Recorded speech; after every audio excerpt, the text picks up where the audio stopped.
Hi everyone, hope you are doing good. Today we'll see a topic of science and technology, Big Bang Theory, Higgs boson, the God particles. This lecture is presented to you by me, Priyadarshana Jain. Let's see first of all why to study science and technology in UPSC. Obviously, the first reason is UPSC के syllabus में है. In its prelims, UPSC average 10 question हर साल science and technology से पूछता है. 10 question मतलब 10% question जो है वो साइंस एंड टेक्नोलॉजी फील्ड से आते हैं. प्री और मेंस में टेक्नोलॉजी से रिलेटेड जितने भी करंट अफेयर्स आते हैं उनमें साइंस की बेसिक अंडरस्टैंडिंग भी ज़रूरी होती है. बहुत सारे लोग ये सब छोड़ देते हैं, स्पेशली जो साइंस बैकग्राउंड से हैं वो इसे बहुत ग्रांटेड लेते हैं. बट हम लोग 10 क्वेश्चंस प्रीलिम्स में अफोर्ड नहीं कर सकते छोड़ देना. इसलिए मेरा मानना है कि साइंस एंड टेक्नोलॉजी बहुत अच्छे से प्रिपेयर किया जाना चाहिए. ये बहुत ही स्पेसिफिक, कॉन्क्रीट और ऑब्जेक्टिव सब्जेक्ट है. अगर आपको कोई कॉन्सेप्ट आता है तो 100% आपको उसमें मार्क्स मिल जाते हैं और कन्फ्यूजन्स बहुत कम क्रिएट होते हैं. तो ये इसकी स्पेशलिटी है, इसलिए साइंस एंड टेक्नोलॉजी सब्जेक्ट को बहुत अच्छे से पढ़ा जाना चाहिए. One of the more reason कि हमें क्यों पढ़ते हैं, क्योंकि जैसा मैंने बताया यूपीएससी प्रीलिम्स में क्वेश्चंस आते हैं तो बहुत ही स्पेसिफिक क्वेश्चंस आते हैं. फॉर एग्जांपल आप देखिए, ये क्वेश्चन है हिग्स बोसॉन के ऊपर, रिसेंटली पूछा गया है. ये क्वेश्चन है बिग बैंग थ्योरी से रिलेटेड, जो अभी 2018 3 जून को जो प्रीलिम हुई थी उसके अंदर पूछा गया था. तो this is the way questions are asked. हम इस लेक्चर के लास्ट में इन क्वेश्चंस को डिस्कस करेंगे. Now let's start with big bang theory. Big bang theory जो है वो यूनिवर्स के ओरिजिन और यूनिवर्स की इवोल्यूशन के बारे में बात करती है. मतलब यूनिवर्स कैसे क्रिएट हुआ. अगर कोई इसका जवाब मांगेगा साइंस से तो साइंस कहेगा कि according to big bang theory universe ऐसे ऐसे से क्रिएट हुआ है. तो हम बैक जाते हैं 12 to 14 बिलियन ईयर्स पहले. जो यूनिवर्स था वो एक हॉट डेंस ऑब्जेक्ट हुआ करता था और बहुत ही छोटा सा हुआ करता था. यहाँ पर आप देखिए, ये जो फिगर में आपको दिख रहा है इतना छोटा सा. फिर क्या हुआ कि वहाँ पर एक बैंग हुआ, एक एक्सप्लोजन हुआ और वहाँ से इन्फ्लेशन स्टार्ट हुआ और 13.8 बिलियंस तक ये चीज़ होती गई और वास्ट होते होते वो कूल कॉस्मोस के अंदर कन्वर्ट हो गया. जैसे ये इन्फ्लेशन हुआ, फिर एक्सप्लोजन हुआ, फिर धीरे धीरे ये बढ़ता गया और ठंडा होता गया और फिर ये कॉस्मिक पार्टिकल्स में कन्वर्ट हो गया. The eco of this expansion is seen through a phenomena. इसे हम कहते हैं कॉस्मिक माइक्रोवेव बैकग्राउंड. मतलब ये जो फिनोमिना है इसमें ऑब्वियसली कुछ तो चीज़ें हैं जो पीछे छूट जाएंगी, तो उस फिनोमिना को हम कहते हैं कॉस्मिक माइक्रोवेव बैकग्राउंड. तो जैसे ही बिग बैंग हुआ वहाँ पर एक ग्लो हुआ और उस ग्लो की वजह से कुछ वेव्स वहाँ पर छूट गई और उन वेव्स को हम माइक्रोवेव्स कहते हैं. तो this is about big bang theory. अब देखिए, एक आइंस्टाइन की थ्योरी है, थ्योरी ऑफ रिलेटिविटी. उसका एक वर्जन है स्पेशल थ्योरी ऑफ रिलेटिविटी, जहाँ पर आइंस्टाइन ये कहते हैं कि स्पेस और टाइम जो होते हैं they are linked for a object which are moving at a consistent speed. मतलब यूनिवर्स के अंदर ऑब्जेक्ट एक ही स्पीड में मूव कर रहे हैं और वो स्पेस और टाइम से कनेक्टेड होते हैं. उसके बाद आइंस्टाइन ने एक्सेलरेशन नोटिस किया कि ये स्पीड जो है कंसिस्टेंट नहीं है, यहाँ कुछ एक्सेलरेशन है. और जब उन्होंने एक्सेलरेशन नोटिस किया तब उन्होंने एक जनरल थ्योरी दी रिलेटिविटी की, उसे हम जीटी ऑफ रिलेटिविटी कहते हैं. तो according to this theory we perceive the force of gravity. हम फोर्स ऑफ ग्रेविटी को एक फोर्स मानते हैं, लेकिन एक्चुअली में ये एक डिस्टॉर्शन है which is occurred because of the curvature of space and time. तो जिसे हम कहते हैं E is equal to mc². तो इसका यही मीनिंग है कि स्पेस और टाइम के कर्वेचर में एक फोर्स जनरेट होता है और उस फोर्स को हम ग्रेविटी कहते हैं और यही फोर्स फिर एक्सेलरेशन को जनरेट करता है. तो जो ऑब्जेक्ट्स मूव कर रहे हैं वो उनकी स्पीड जो है वो चेंज हो रही है. ये है theory of relativity of Einstein. Einstein ने जो थ्योरी प्रपोज की इसमें उन्होंने ये कहा कि ये जो सारा प्रोसीजर यहाँ पे हो रहा है, एक्सेलरेशन जो हो रहा है, ग्रेविटी जनरेट हो रही है, यहाँ पर सन और अर्थ जो हैं ये इस पूरे सिनेरियो को बदल देते हैं. कैसे कि जब मैटर और एनर्जी दोनों मिलते हैं तो वहाँ पे यूनिवर्स का इवोल्यूशन होता है. यूनिवर्स के अंदर रिजेस बनते हैं, माउंटेन, वैलीज और बहुत सारे जो चेंजेस हैं वो सारे चेंजेस मैटर और एनर्जी की वजह से यूनिवर्स में होते हैं, जो ये कंसेक्यूटिव चेंजेस हैं. तो हमें ऐसा अपियर होता है कि अर्थ जो है सन के द्वारा ग्रेविटी उसको पुल कर रही है, बट एक्चुअली में ऐसा है नहीं। ग्रेविटी एक डिस्टॉर्शन फोर्स है अकॉर्डिंग टू आइंस्टाइन। तो it is simply the geometry of space time around the sun telling earth how to move. तो सन के आसपास की जो स्पेस है, जो टाइम है, उन दोनों की जो केमिस्ट्री है वो ही पूरे यूनिवर्स की ज्योमेट्री को डिसाइड करती है और अर्थ को मूव करने के लिए इंस्ट्रक्ट करती है। तो इस जो थ्योरी है ये यूनिवर्स को कैसे शेप करती है, we have to know this. Einstein's general theory of relativity has revealed that universe is an extreme place. तो इसमें एक इंपॉर्टेंट फैक्ट है कि यूनिवर्स एक एक्सट्रीम जगह है। दूसरा, ये हॉट और डेंस था और उसके बाद एक्सपांड होने लगा, जैसा हमने अभी बिग बैंग थ्योरी में देखा। It is also populated with incredibly warped regions of space time called black holes. एक वार्प्ड रीजन है यूनिवर्स का जिसे हम ब्लैक होल कहते हैं, और इसके अंदर इनकी संख्या बहुत ज़्यादा है, और जब भी कोई चीज़ वहाँ पर जाती है तो वो ट्रैप हो जाती है। तो ये मैटर और एनर्जी से बने हुए कुछ ब्लैक होल्स हैं जिनके बारे में आइंस्टाइन बात करते हैं। तो now we will see Hubble's law क्या होता है। इसी के बाद एक और थ्योरी आती है 1929 में आइंस्टाइन की थ्योरी के बाद, जो कि ये कहती है कि जो यूनिवर्स है वो एक्सपैंड हो रहा है। तो उसके लिए एक एनालॉजी बनाई हबल ने। उन्होंने कहा कि जैसे अगर आप एक आटा है, उसके अंदर अगर आप रेजिन को डाल दें और उस आटे को फिर आप बेक करें, तो ये रेजिन यहाँ पर फूलते हैं और ये आटा पूरा स्प्रेड होके ऐसा बड़ा हो जाता है। तो ये जो रेजिन से इनकी डिस्टेंस पहले कम थी और धीरे धीरे इनकी जो डिस्टेंस है वो बढ़ जाती है। तो इसी तरीके से यूनिवर्स के अंदर जो गैलेक्सीज हैं वो एक दूसरे से मूविंग अपार्ट हो रही हैं, और ये स्पीड डिपेंड करती है कि उनकी डिस्टेंसेस क्या हैं। तो डिस्टेंस के प्रोपोर्शन में ये मूव अपार्ट होती है। जैसे आप यहाँ देखिए 2 सेंटीमीटर अगर दो के बीच में डिस्टेंस है तो वो 6 सेंटीमीटर चली गई, 5 सेंटीमीटर है तो वो 15 सेंटीमीटर हो गई, क्योंकि जैसी डिस्टेंस है उसके प्रोपोर्शन में वो मूवमेंट होके और दूर दूर चली जाती हैं। तो this is the way galaxies keep on expanding in the universe according to Hubble's law which was discovered in 1929। Now जो बिग बैंग थ्योरी है उसका ये ओवरऑल सिनेरियो है कि बिग बैंग थ्योरी जब स्टार्ट हुई थी तो जो कॉस्मोस थे बहुत ही तेज स्पीड में वो इन्फ्लैट हुए और एक्सपेंशन स्टार्ट हुआ फ्रैक्शन ऑफ सेकंड के अंदर। मतलब आप ये देखिए यहाँ पे टाइम कैलकुलेशन दिखाया है, बिल्कुल सेकंड का 10⁻32 पार्ट यहाँ पर लिया गया है। तो मतलब बहुत छोटा फ्रैक्शन है सेकंड का। वहाँ पर क्या हुआ कि यूनिवर्स जो है वो एक हॉट सूप ऑफ इलेक्ट्रॉन्स और पार्टिकल्स बनता चला गया। फिर वहाँ पर रैपिड कूलिंग स्टार्ट हुई। अभी ये सारी चीज़ें 1 सेकंड में हो रही है। उसके बाद चूंकि वो इतना हॉट था कि वहाँ पे चार्ज्ड पार्टिकल्स जो थे वो लाइट को शाइन होने से रोक रहे थे, और लाइट अभी भी शाइन नहीं हो रही थी। उसके बाद यहाँ पर इलेक्ट्रॉन्स कंबाइन होते हैं प्रोटॉन्स के साथ, और फिर एटम्स फॉर्मेशन होता है। जब एटम्स का फॉर्मेशन होता है उसके बाद लाइट जो है वो पिक्चर में आती है। एटम के फॉर्मेशन के बाद लाइट शाइन होने लगती है। उसके बाद ग्रेविटी जो है उसकी वजह से हाइड्रोजन और हीलियम गैस जो है वो कोलैप्स होते हैं, और फिर यहाँ पर स्टार्स का फॉर्मेशन होता है। ये ओल्ड स्टार्स हैं जो इस एज में फॉर्मेशन हो रहा है, और फिर इसके बाद न्यू स्टार्स का फॉर्मेशन होता है जो कि हमारा आज का यूनिवर्स है। तो टुडेज यूनिवर्स जो है वो 50 बिलियन ईयर्स अगो इस तरीके से बिग बैंग थ्योरी के बाद जो है वो बना है। तो this is the way big bang theory evolute होती है।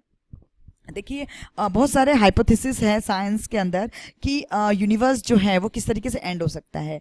तो अलग अलग हाइपोथेसिस है। एक हाइपोथेसिस कहता है कि बहुत बड़ा फ्रोजन हो जाएगा, क्योंकि आप देखिए यहाँ पर टेम्परेचर धीरे धीरे रिड्यूस होता जा रहा है। तो ये टेम्परेचर जो है ये एकदम माइनस में, बहुत नेगेटिव में चला जाएगा यूनिवर्स के अंदर, तो सब कुछ फ्रीज हो जाएगा। फिर एक बिग क्रंच कहते हैं जिसे, कि एक बहुत बड़ा क्रंच आएगा कि यूनिवर्स जो है वो हॉल्ट हो जाएगा। फिर एक स्लर्प भी टर्म यूज की जाती है जो हिग्स फाइंडिंग है। हम अभी देखेंगे हिग्स बोसॉन क्या होते हैं। उसके हिसाब से यूनिवर्स जो है वो इनहेरेंटली अनस्टेबल हो जाएगा और एक वैक्यूम क्रिएट हो जाएगा। और एक और थ्योरी बचती है जो यूनिवर्स के एंड की बात करती है, उसे कहते हैं बिग रिप।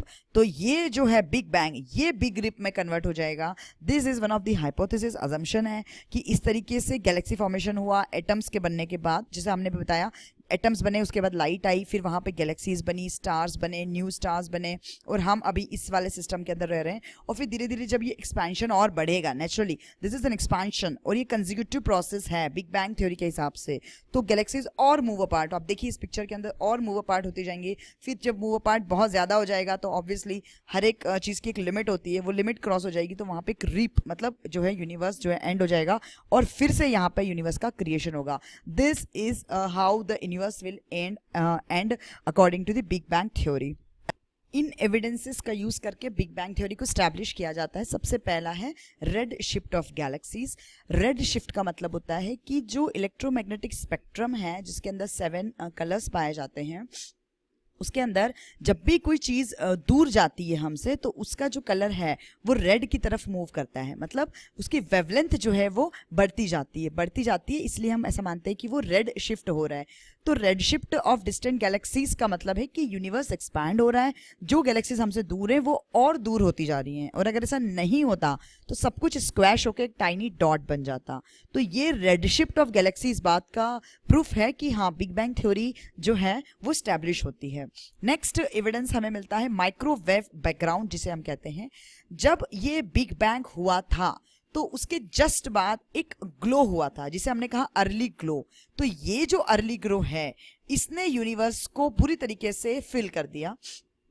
फिल किससे किया? वेव्स के द्वारा, और वो वेव्स कौन सी थी? माइक्रोवेव्स। इन्हें हम कहते हैं पार्ट ऑफ इलेक्ट्रोमैग्नेटिक स्पेक्ट्रम, और इसी फिनोमिना को कॉस्मिक माइक्रोवेव बैकग्राउंड यानी कि CMB इसे कहा जाता है। CMB का मतलब होता है कि जब यूनिवर्स बना तो फ्रैक्शन ऑफ सेकेंड में जो अर्ली ग्लो उत्पन्न हुआ, मतलब जो एनर्जी रिलीज हुई, उस एनर्जी ने अपने आप को रिसीड कर लिया, अपने आप को एक जगह पे बना लिया वेव्स के फॉर्म में, और वही जो है माइक्रोवेव कहलाती हैं, और इसी को हम CMB कहते हैं। तो इसको एक्यूरेटली मेजर किया जाता है डिटेक्टर्स के द्वारा, और ये बहुत अच्छा एविडेंस है इस बात को प्रूव करने के लिए कि हाँ बिग बैंग थ्योरी द्वारा कुछ तो एक्सप्लोजन हुआ है, मतलब कुछ एनर्जी रिलीज होकर वहाँ पे यूनिवर्स का क्रिएशन हुआ है। Then will see mixture of elements एक एविडेंस है। इसका मतलब होता है कि जब यूनिवर्स एक्सपैंड हुआ, कूल हुआ, तो वहाँ पर स्टार्टिंग में कुछ एलिमेंट्स थे जो क्रिएट हुए, तो वो एलिमेंट्स अब कहाँ होने चाहिए? वो डिस्टेंट गैलेक्सीज के अंदर होने चाहिए। तो जब हम नए स्टार और पुराने स्टार को कंपेयर करें, नए स्टार कौन से हैं? Sun is a new star, but हम क्या उसे इवैल्यूएट कर सकते हैं? नहीं कर सकते हैं। तो हम सिर्फ ये अजम्पशन मारते हैं कि एलिमेंट्स कौन कौन से वहाँ पर क्रिएट होते हैं, तो हम ये चीज़ पाते हैं कि एलिमेंट्स में बहुत डिफरेंसेस हैं। तो जो स्टार्स है that existed 7 billions ago shortly after the big bang, उनके एलिमेंट्स और जो प्रेजेंट स्टार्स हैं उनके एलिमेंट्स में काफ़ी डिफरेंस है। इसलिए हम ये अज्यूम करते हैं कि अलग अलग टाइम पे इनका फॉर्मेशन हुआ है, मतलब बिग बैंग थ्योरी जो है वो यहाँ से स्टैब्लिश हो गई। उसके बाद एक और एविडेंस है जो ये कहता है लुकिंग बैक इन टाइम।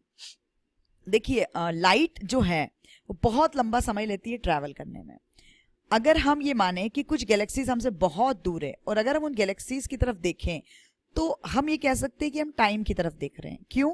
क्योंकि ये गैलेक्सीज मूव होते होते यहाँ तक पहुंची है। That means this is the distance travelled by the time. ये डिस्टेंस जो है ये टाइम द्वारा ट्रेवल किया गया है।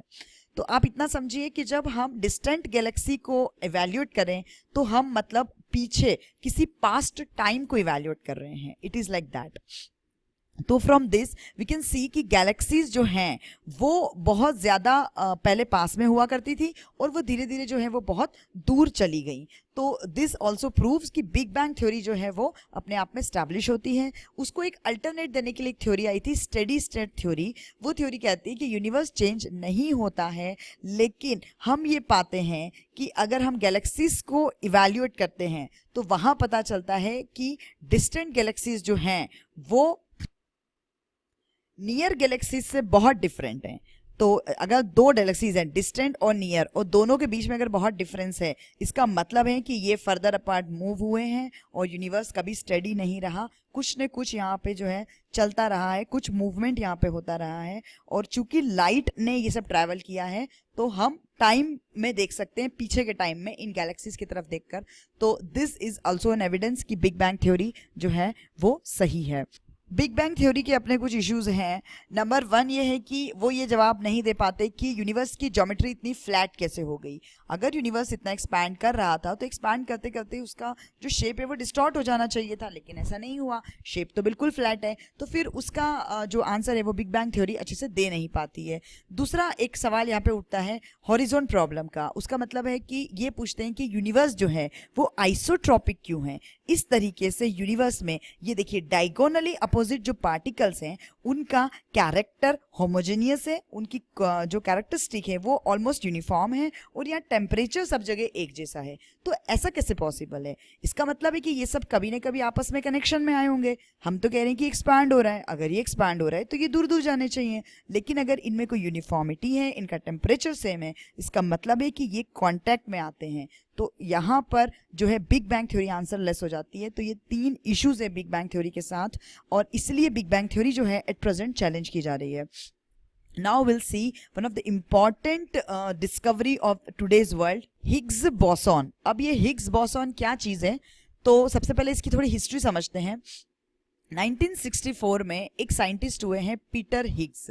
पीटर हिग्स ने अपने कुछ साथियों के द्वारा ये पता लगाया कि एक इनविजिबल फील्ड है यूनिवर्स के अंदर जो कि यूनिवर्स के पार्टिकल्स को मास देता है। ठीक है, यूनिवर्स के अंदर बहुत सारे पार्टिकल्स पाए जाते हैं, तो ये सवाल उठता है कि उन सबको मास कहाँ से मिलता है। तो उन्होंने कहा कि कुछ इनविजिबल है वहाँ पे जो इन सबको मास दे रहा है, और इसकी वजह से फिर सारे स्टार, प्लैनेट्स और यूनिवर्स की अलग अलग चीज़ें जो है वो बनती हैं। तो उसके बाद जो मेन स्ट्रीम मीडिया है उन्होंने एक नोबेल लॉरेट है लियोन लिडरमैन, उन्होंने एक बुक लिखी थी इसी हिग्स बोसॉन के ऊपर, और उस बुक का नाम गॉड पार्टिकल दिया था। इसलिए मीडिया ने इनको गॉड पार्टिकल कहना शुरू कर दिया। गॉड पार्टिकल इसलिए कह रहे हैं कि इनके बिना दुनिया एग्जिस्ट नहीं कर सकती, क्योंकि ये एक्चुअली में यूनिवर्स के अंदर पार्टिकल्स को मास दे रहे हैं। तो जो एक साइंटिस्ट हैं, इंडियन साइंटिस्ट सत्येंद्र नाथ बोस, उन्होंने और एल्बर्ट आइंस्टाइन ने मिलकर के गॉड पार्टिकल की डिस्कवरी का फाउंडेशन रखा था। और ये जो बोसोन शब्द है ये सत्येंद्र नाथ बोस से ही लिया गया है, और पीटर हिग्स का भी कंट्रीब्यूशन है, इसलिए दोनों को मिलाकर इसे हिग्स बोसोन कह दिया गया। This particle is theoretically responsible for mass. ये एक थियोरिटिकल कॉन्सेप्ट है, ये एक अजम्पशन है, एक हाइपोथेसिस है। सालों से साइंटिस्ट इसे एस्टैब्लिश करने की कोशिश कर रहे हैं। सर्न नाम का एक इंस्टीट्यूशन है, इस इंस्टीट्यूशन ने कोशिश करी है इनको ढूंढने की, और इन्होंने जुलाई 2012 में ये अनाउंस किया कि दिस पार्टिकल्स एक्चुअली एग्जिस्ट, मतलब उन्होंने ये पार्टिकल डिस्कवर कर लिए हैं। तो इसलिए ये जो डिस्कवरी है ये अपने आप में एक लैंडमार्क डिस्कवरी बनती है साइंस के लिए और साइंस के फ्यूचर के लिए। पार्टिकल फिजिक्स, वो फिजिक्स जो स्पेस के पार्टिकल्स को स्टडी करता है, उसमें एक थ्योरी है स्टैंडर्ड मॉडल थ्योरी। ये स्टैंडर्ड मॉडल ये कहता है कि जितना भी हमारे आसपास मटेरियल है यूनिवर्स के अंदर वो सिर्फ 12 मैटर से मिलकर बना हुआ है। इन 12 मैटर पार्टिकल्स को उन्होंने कलेक्टिवली फर्मियॉन्स कहा, और इनके उन्होंने 11 पार्टिकल पता कर लिए। लेकिन जो 12वां पार्टिकल है हिग्स पार्टिकल, जिसे हम कह रहे थे गॉड पार्टिकल, वो उन्हें मिल नहीं पाया। सर्न जो है यूरोपियन एजेंसी है, उन्होंने कोशिश करी इन हिग्स को फाइंड करने की, फिर अल्टीमेटली जैसा मैंने बताया 2012 में उन्होंने फाइंड कर लिया। ये जो डिस्कवरी है ये एक मॉन्यूमेंटल डिस्कवरी है, क्योंकि यहाँ से पता चलेगा कि एक हिग्स फील्ड भी एग्जिस्ट करती है जो कि इस स्टैंडर्ड मॉडल में पाइवट का काम करेगी, और इससे पार्टिकल फिजिक्स को आगे समझने में बहुत आसानी हो जाएगी।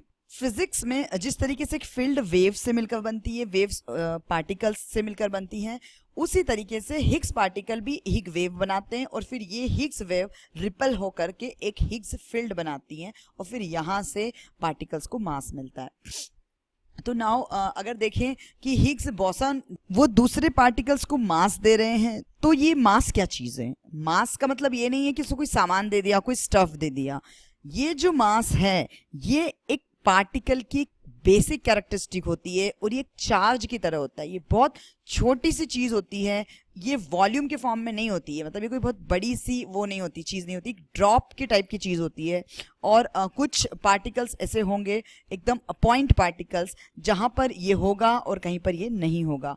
तो it is like Higgs boson इस तरीके से कैरेक्टरिस्टिक प्रोवाइड करते हैं पार्टिकल फिजिक्स को अगर हम देखें, जो हम अभी बात कर रहे थे, तो उसके बेसिक्स में जाते हैं तो ये कुछ पार्टिकल्स के यहाँ नाम आते हैं: बोसॉन, फर्मियन, जो हम कह रहे थे quarks, lepton, proton, neutron, electron.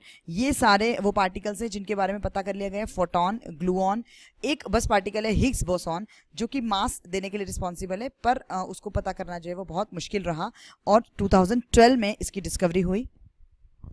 किसी भी मैटर को मास जो है वो मिलता है एटॉमिक न्यूक्लियाई से, तो ज़रूरी नहीं है कि वो पूरा का पूरा हिग्स फील्ड से आए। हिग्स फील्ड मास देता है most of the elementary particle को, ज़रूरी नहीं है कि सबको दे। ये वर्ड बहुत इंपॉर्टेंट है, मोस्ट ऑफ द पार्टिकल को देगा, सबको दे ये ज़रूरी नहीं है। It is not the universal giver of the mass to the things in universe, ये यूनिवर्सल गिवर नहीं है, ठीक है। ये भी हमें याद रखना पड़ेगा कि ये यूनिवर्सल गिवर नहीं है। द हिग्स पार्टिकल जो हैं उनको खुद मास मिलता है कहीं और से, तो कहाँ से मिलता है? May be from the dark matter. इस पे साइंटिस्ट बहुत क्लियर नहीं है, इसलिए हमें पता नहीं है कि हिग्स पार्टिकल जो दूसरों को मास दे रहे हैं एक्चुअली में इनके पास मास कहाँ से आता है। तो मे बी ये किसी डार्क मैटर से आता हो, तो ये भी किसी एलिमेंट्री पार्टिकल्स से मिलकर हिग्स की फील्ड बनाते हैं, और इन्हीं पार्टिकल्स को हम हिग्स बोसॉन कह रहे हैं।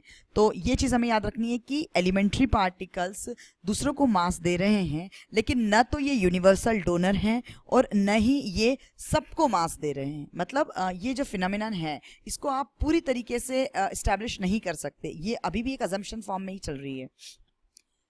देखिए इसकी डिस्कवरी से क्या एडवांटेज मिलते हैं, तो एक इसकी इंपॉर्टेंट कैरेक्टरिस्टिक है कि जनरली आप देखिए इलेक्ट्रिक फील्ड की वैल्यू जीरो होती है, एवरेज वैल्यू, क्योंकि सारे जो पार्टिकल्स के चार्जेस हैं आपस में टकरा के एक दूसरे को निगेट कर देते हैं। लेकिन हिग्स फील्ड के अंदर एक नॉन जीरो एवरेज वैल्यू पाई जाती है, मतलब there is something big and something god like with this particles and field.